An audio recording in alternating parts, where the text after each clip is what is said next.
Okay, so was it a whole truck? What did it look like? It was a 65-foot float. My father and a group of us in Snellville, oh, he's good, have been doing floats for probably about 10 years now, and we've been in the Avondale Estates Parade for about 5 in this particular parade, and it's 2 large tandem axle trailers back to back. We celebrate Jesus' birthday and Christmas with a big Christmas float, and we celebrate America's birthday in July with a big July 4th parade float. So put those 2 together for July 4th, and that's what we had this past week. So what were did it just have one sign on it? Was it a bunch of signs or what?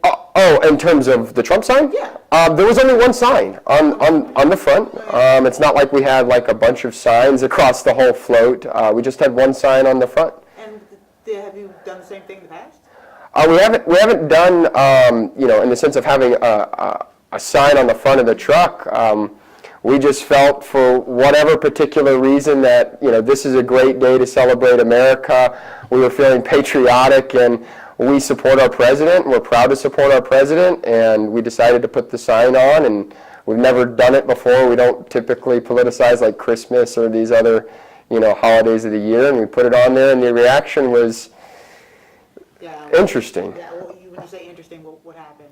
I mean, there's probably 2,000 to 3,000 people there at the parade. We were the very last float, and going through it, we received a lot of hate. A lot of people flicking us off. A lot of people saying "F you," you should be ashamed of yourselves, and it was kind of sad to us because we wanted to express ourselves. We didn't want to ruin anybody's day by any means, but they missed the entire point of us celebrating July 4th because of one sign on the front of our truck, and I felt like we missed the entire point of being American because of what they saw. We had beautiful music, beautiful people, beautiful energy, and then because of that sign, they just spewed. It was nauseating. Were there children or anything like that on your float that had to also kind of witness this? Yeah, there were children on the float, and there were children, in the audience as well, and, it was kind of sad because you would see parents, they'd be holding a child's hand, and they'd be flicking us off in the other hand, and it's just I'm an Eagle Scout, I'm 28 years old, I haven't figured out, the marriage and family thing yet, but that's not, if somebody has an opinion that I or my child doesn't agree with, that's not how I'm going to tell them to respond. If my child doesn't agree with a teacher or a spiritual leader or someone that they need to respect in the community, just go flick them off and tell them to F you. I don't think that's the right way to do things, but these people felt so compelled and invigorated. That's just how they responded, and it's just sad to see on top of that the city's response. How they categorized us and said that we were being divisive, and it just was, the whole thing was a bit bizarre. So you didn't anticipate this reaction at all? No, not at all. We knew, there's going to be people that agree and disagree anytime you put something up like that. This is not the first time that we've, promoted our patriotism or support for the president, and it's not the first time people have disagreed with us. But in terms of the kind of hatred and disrespect, people were very upfront and personal with it. People literally, like here to our driver and flicking us on. It was scary, and it was scary for some of the kids. I was the one on the microphone trying to keep people, let's be graceful and respectful. We're here celebrating a day of, the 243rd birthday of our country. There's 1.2 million soldiers that have died for it.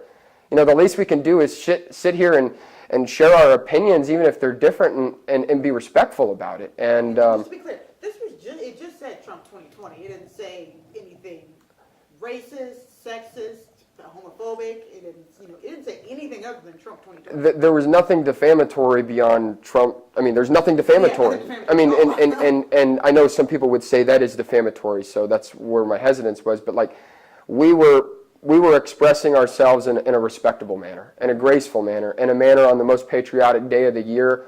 I would think, and I'm sure a lot of other people would think, is appropriate. Any other day of the year should be appropriate, but on this particular day, how can you say that deserves that type of reaction?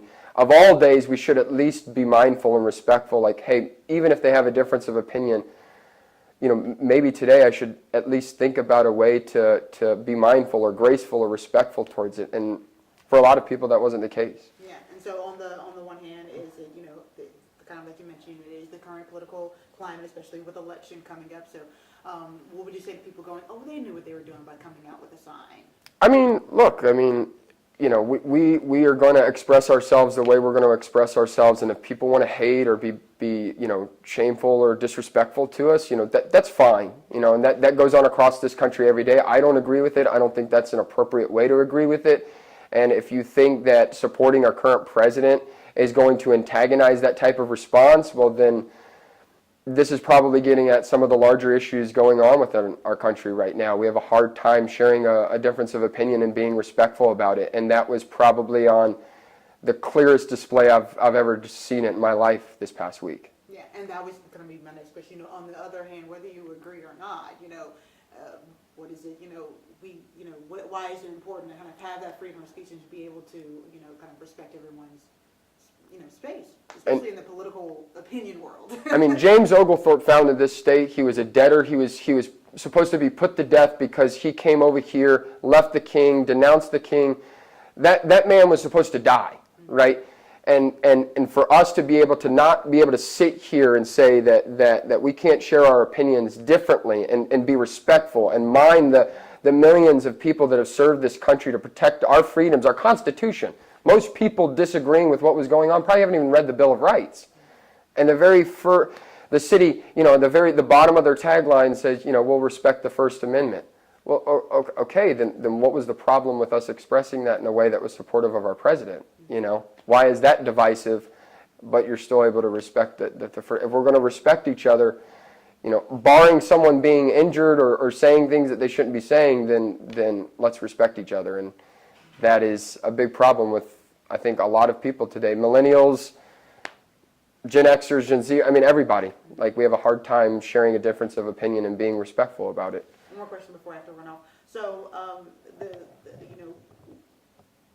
what do you think? Do you think it's the city was saying, okay, we want it to remain nonpartisan, or we want it to remain non-Trump? I think it was a degree of both. I think you have a board of mayor commissioners that got a lot of feedback from that sign from people in the audience that day. I don't think a lot of the board of mayor commissioners personally agree with maybe some of the things Trump is doing, so I don't know how much that influenced. I don't agree with how they categorized us and saying that we were being divisive, that we were the ones politicizing it. We're expressing ourselves, and on the most patriotic day of the year, if we can't support our president, I'm not really sure what you expect, somebody to do when it comes to respectfully expressing themselves. And on top of that, to receive the amount of hate and anger and FUs and flicking off that we did, there was no mention of that.